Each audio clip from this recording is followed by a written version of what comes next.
Hello everyone, welcome to Pambatha Maningazi. We are here to update you of what was happening on i-homecoming izolo mhla ka-15 April 2026.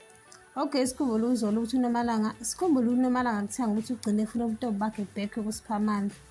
Izolo uNomalanga uyasitima ngoba kukhona omunye umantombazane ahlola naye abatshela ukuthi uma usitima kanjena ubutobo bakho buyabuya. Hhayi akabange isaphosa amaseko naye wazama ukuwuthola lowa muthi wazama ukusitima. Lapho uyamkhuza uNomfunda vele athi uNomalanga baningi abantu besifazane abenza lo mshophi. Wathi uma kuwukuthi kumele kubuye umntombi bami ngingenza noma yini. Wabe sihlanganisa efake ebhayideni afaka namanzi ashisayo. Wacela uNomfunda ukuthi avale umnyango ungabibikho ongenawo ngoba engaba senkingeni hhayi kancane. Athi uNomfunda ucabanga ukuthi kumele sithandaze ukuqala sikhanyise namakhandlela mhlampe nakho kungasisiza. Wathi uNomalanga asikho isidingo salokho ngoba bengase bebanjwe. Wathi uyahlala ebhayideni wayo washa wagxuma ukushesha esuka kulona ibhakede wathi nje kumele kube nenye indlela wavele waqhuma ukuhleka uNomfundo. Wacasuka uNomalanga wathi uNomfundo akayeke into ayenza amphathise izimpahla lezi abezisebenzisa azise ekhishini.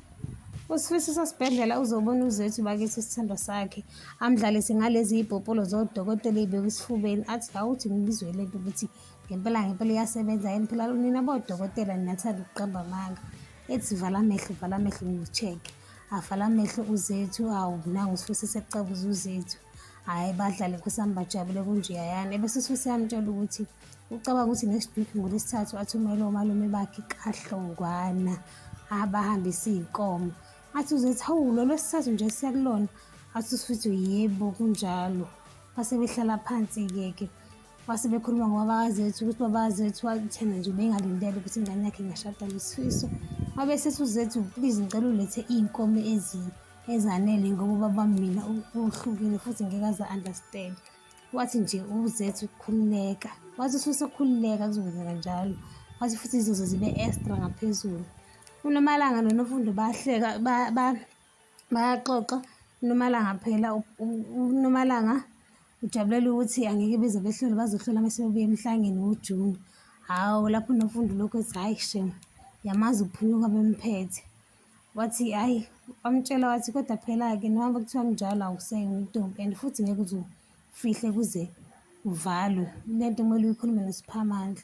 Wathi nje ngicela ukuthi uthule mfethu lento ivalele esifubeni sakho ungakhulumi muntu. Hawu uNomfundo wamtshela ukuthi hhayi umlomo wami uziphiwe.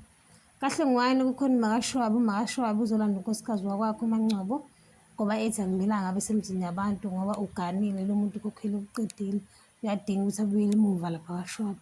Lapho uMaNgcobo Nkosi yami akafuni ukubuyela emuva and nabakaHlongwane bayasaba ukubuyisela uMaNgcobo kuloya muzi ngoba engafa nokufa. Ha kwathiwa nje angeke zimbulale indoda yakhe umnyeni wakhe loyana wayengeke aze amshade uma kuwukuthi uyamsaba. Lapho amehlo kaNoMaNgcobo Nkosi yami akhombisa ukwesaba nokwethuka ngoba umamezala wakhe uthi nje asambeni wena uye emzini wakho hhayi uhlala emzini yabantu. Ungaraji wayese uncinga uMaNgcobo ukuthi angahambi ngoba uShwabi akasoze ashintsha. Wathi nje indoda efana noShwabi iy'bhubesi wathi yimvimba ecashe ngesikhumba sayo. Lapho wathi nje uMaNgcobo yini ekumele ngiyenze wathi yilwa wathi lwela uthando lwethu. uMaNgcobo wabuka ugaraji waxaka nje ukuthi uzothini. Wathi uMaNgcobo please ngicela ulwela uthando lwethu yilwa sithando sami. Waze wasuthi ukhohliwe yini ukuthi yini esiyakhayo lana. Wathi ngicela ungawalahleli amaphupho ethu le ngicela ulwela uthando lwethu. Lapho uMaNgcobo Nkosi yami usethule ugaraji usasondela eduze kwakho. Kwathi uShwabi akusiyo lento ayicabanga nento ayifisayo kodwa yena uyiyona leyo nto. Ngiyabamba lana ungakhohlwa ukucinda i-notification bell nosubscribe nomshiya umbono wakho. Bayo.